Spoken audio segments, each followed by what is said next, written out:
Good morning. It's day 3 in the Amsterdam. The weather is very good. It's 13 degree right now. It's 7:13 a.m.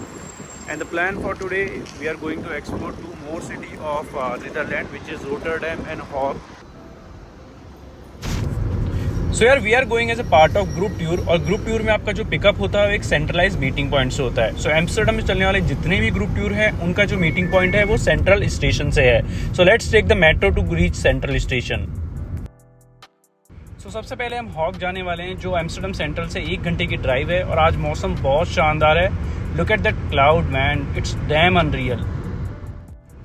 सो अगर आप political point of view से देखें तो Hague is very important city for Netherlands because यहाँ का जो parliament है, prime minister का office and one of the royal family palace is situated in Hague.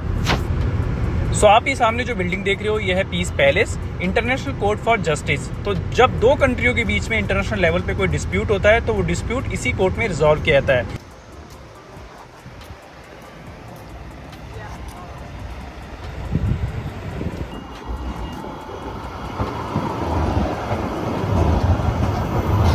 So piece palace पे फोटो स्टॉप के बाद अब हम आए हैं सिटी के सेंटर में एंड आपको जो सामने ये बिल्डिंग दिख रही है ये है डच गवर्नमेंट की पार्लियामेंट. सो डच पार्लियामेंट को यहाँ पर लोकल लैंग्वेज में बिननहॉफ बोलते हैं. Right now we are in the Den Haag central and it's a very beautiful city. Look at the view. और आसपास यू कैन सी बहुत सारी कंट्रियों के फ्लैग भी लगे हुए हैं. सो हॉग में जो मेन टूरिस्टिक अट्रैक्शन है वो है piece palace and parliament. You can go inside the piece palace and parliament, उसके लिए अलग से टूर होते हैं. सो अभी तो पीस पैलेस एंड पार्लियामेंट को अंदर से देखने का टाइम नहीं है क्योंकि हम ग्रुप टूर का पार्ट हैं. एंड नेक्स्ट जो हमारी डेस्टिनेशन है वो है डेल्फ्ट सिटी. सो अभी हम आए रॉयल डेल्फ्ट में. ये एक फैक्ट्री है जो बची हुई है out of 32 factory which was established in 16th century. So ये फैक्ट्री 1653 में एस्टेब्लिश हुई थी and you can see the blue and white pottery behind me. Chinese blueware because it came from China, and then in the 17th century the Dutch. So Royal Delft is famous for its blue and white pottery. Pottery is utensil or kitchenware which is made out of clay, and this was invention of Chinese. And उसके बाद में Dutch ने इसको अपने style में copy किया and it is worldwide famous now. This room I'll be explaining actually, and a vase like this costs nowadays. And the reason why it's called Royal Delft because it was granted a status of royal by royal family in 1919. He has deceased. They needed a new royal. They were because he was married to Maxima, and there was a new. Days were very expensive. Once you lived, you could buy a house with. That was how expensive the tulip was. So world की जो सबसे largest Delft painting है वो भी यहाँ पे ही है and it's hand painted. 480 tiles को मिला के ये पेंटिंग बनाई गई है. And I'm telling you, it's not printed. It's hand painted. 480 tiles, all made by hand. And now we are going to visit the factory जहाँ पे हम देखेंगे कि ब्लू एंड व्हाइट जो पोट्री है वो बनती कैसे है. सो यार अगर आपको इस तरह के यूनिक टूर पसंद है तो I definitely recommend you. It's 15 euro entrance fees and if you are coming as a tour it should be included in your tour cost. That's okay. Good. This vase is 250 euros.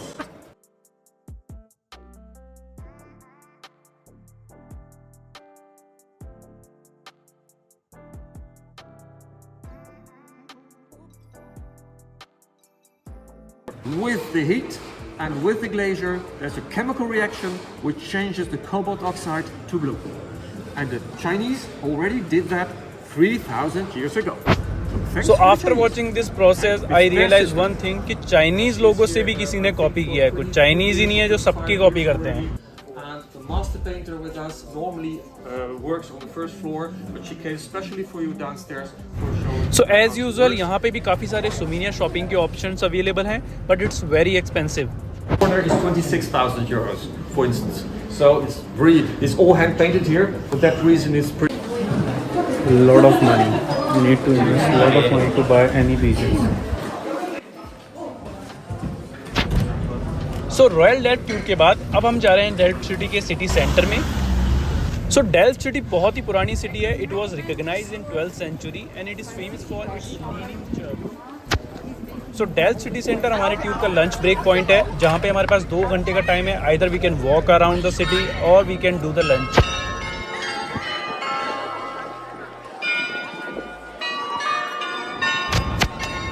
सो पहले हम city centre के आसपास वाली गलियों में थोड़ा walk करके उसको एक्सप्लोर करते हैं. उसके बाद हम लंच करने के लिए चलेंगे.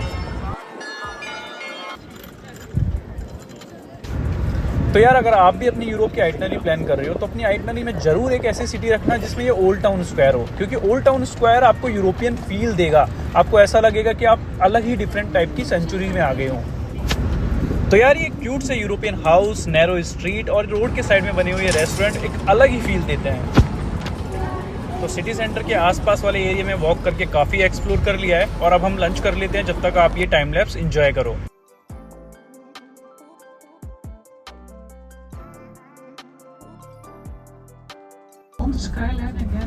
So from 16th century old town to the modern city, welcome to the Rotterdam. So lunch करने के बाद हम बस में आ गए थे और 15-20 मिनट की नैप के बाद जैसे ही मेरी आंख खुली, ये ब्रिज मेरे सामने था. सो रोटरडैम नीदरलैंड की सेकंड लार्जेस्ट सिटी है and it was destroyed completely in world war 2. उसके बाद इस सिटी को रीबिल्ड किया गया था, इसलिए you can see the modern structure all around Rotterdam. So Rotterdam famous है अपने क्यूब हाउस के लिए. You can see the little cube house behind me. And Rotterdam में ये सेंट्रल हॉल भी काफ़ी फेमस है. इस सेंट्रल हॉल की जो सीलिंग है वो कर्व सीलिंग है और बहुत सारे आर्ट वर्क इस सीलिंग पे किए हुए हैं. So market hall is famous for food. काफ़ी सारे फूड के ऑप्शन हैं यहाँ पे vegan option, even Indian option भी अवेलेबल हैं. Of course the food is very costly.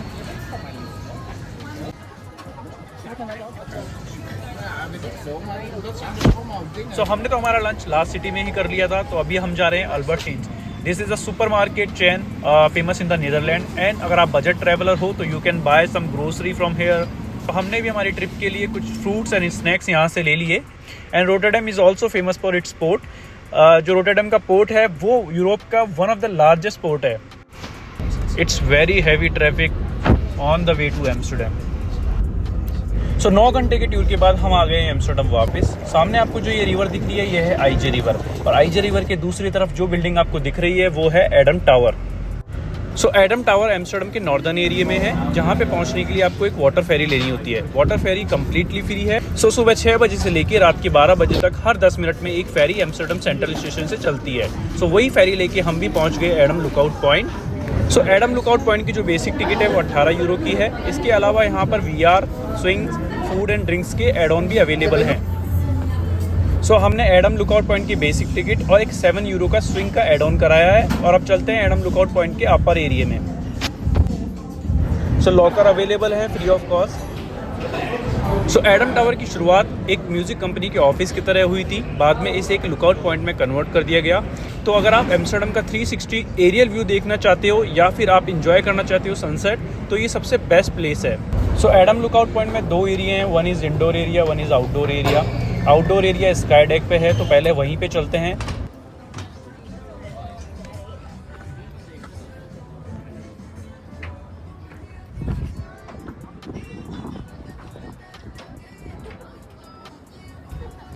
तो यार, अगर मौसम अच्छा है तो sky deck is better than indoor area. यहाँ पे आप बढ़िया एम्स्टर्डम का एरियल व्यू एंजॉय कर सकते हो.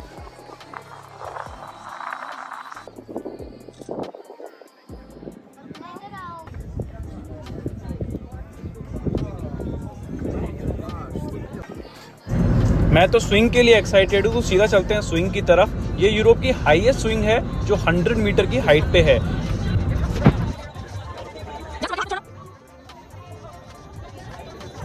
तो स्विंग के लिए आपको एक एड ऑन 7 यूरो की टिकट लेनी होती है और एक्सपीरियंस अच्छा था. जितना मैंने एक्सपेक्ट किया था उतना स्कैरी नहीं है. It's normal.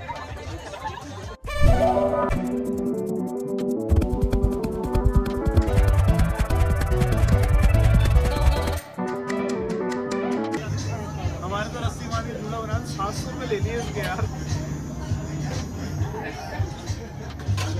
भाई सिक्योर तो है ना जाने के लिए।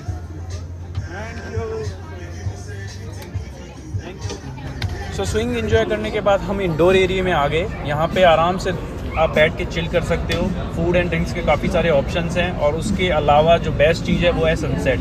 You can enjoy sunset view from indoor area. तो यार अगर आप एम्स्टर्डम आ रहे हो ना तो एडम लुकआउट पॉइंट जरूर आना, सनसेट के टाइम पे आना, क्योंकि आईजे रिवर और एम्स्टर्डम सिटी का बहुत अच्छा व्यू आता है।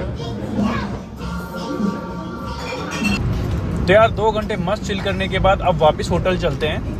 इस वीडियो को यहीं तक रखते हैं। होपफुली आपको ये वीडियो अच्छा लगा होगा। अगर अच्छा लगा है तो लाइक शेयर एंड कमेंट जरूर करना। नए हो तो सब्सक्राइब करो। I will see you in the next vlog next Sunday.